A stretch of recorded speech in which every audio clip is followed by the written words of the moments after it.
নাও মা, তোমার দুই ভক্তই তোমার জন্য ভোগ রান্না করে দিয়েছে। এবার কার ভোগটা তুমি গ্রহণ করো সেটা এই পদ্মফুল দিয়ে আমাদের ইঙ্গিত দিয়ে দিও। মা যার উপরে খুশি হবেন, প্রসন্ন হবেন, তার ভোগটাই মা গ্রহণ করবেন। যে ভোগের থালার উপরে এই পদ্মফুলটা পড়বে জানতে হবে মা সেই ভোগটাই গ্রহণ করতে চান।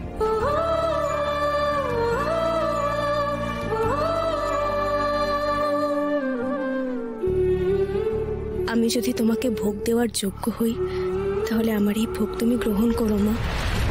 আরশির কাছে আমি কিছুতেই হারতে পারবো না মা, আমার ভোগ তোমায় গ্রহণ করতেই হবে। পদ্মফুলটা যে কার ভোগে পড়বে মাই জানেন। টেনশনে আমার পেটের ভিতরটা কেমন করছে গো, কি হবে গো?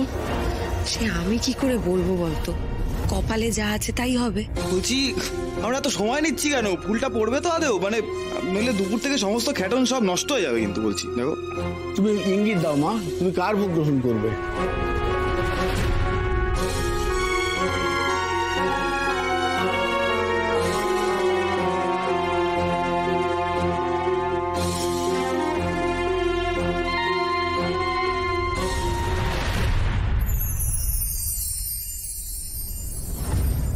আরশিমা, মা তোমার ভোগটাই গ্রহণ করেছেন।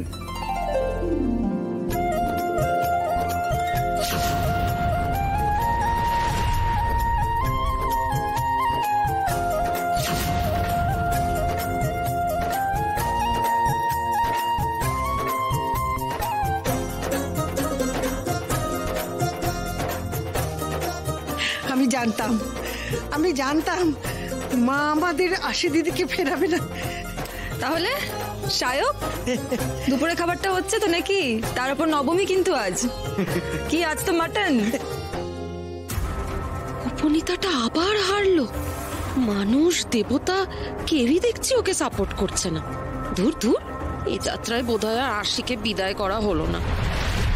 শোন দিদি, মনের মধ্যে প্যাঁচগোছ থাকলে না মায়ের মন জয় করা যায় না, মাও জানেন।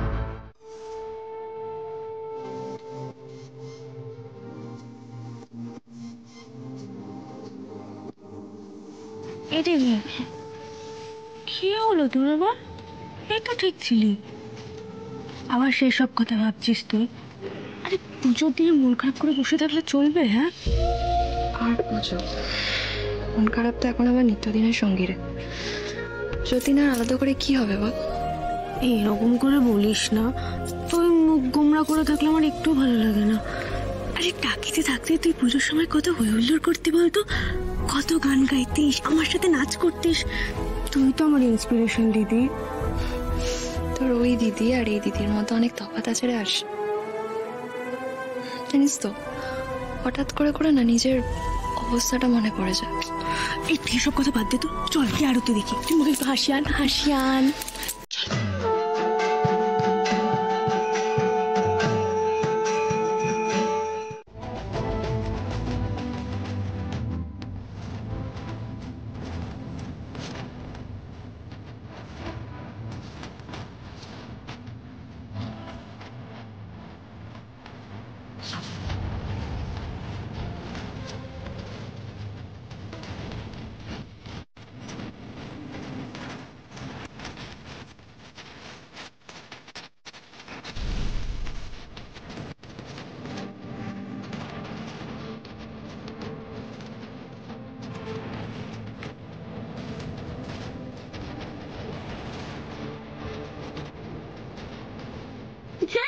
কি করছো? কি অভ্যাসার ডান্স মধুদি, ভাষার ডান্স, নাচো নাচো। এটা তো উনুচি, এটা দেখে ভাষার ডান্স করে। উনুচি নাচতে পারে না, কেরামতি দেখাতে গেছে। আস্তে আস্তে।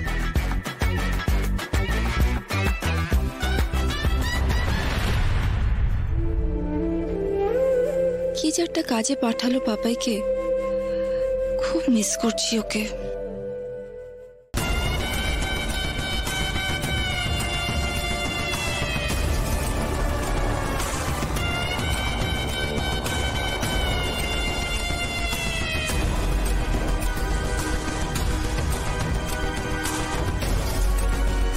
দিদি, দেখো দেখো, দারুণ ধুনুচি নাচ করছে উপনীতা।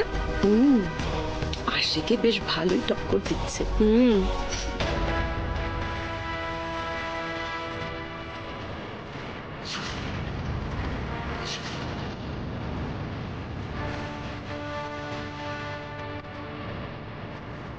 এটা নিজে বমন করে খুঁজছে, মাথা না ঘুরে যায়, কেমন লাগছে না একটা? আবার রূপমিতার মাথার পোকাটা নড়েছে। কিছুক্ষণ আগে অব্দি তো ঠিকই ছিল।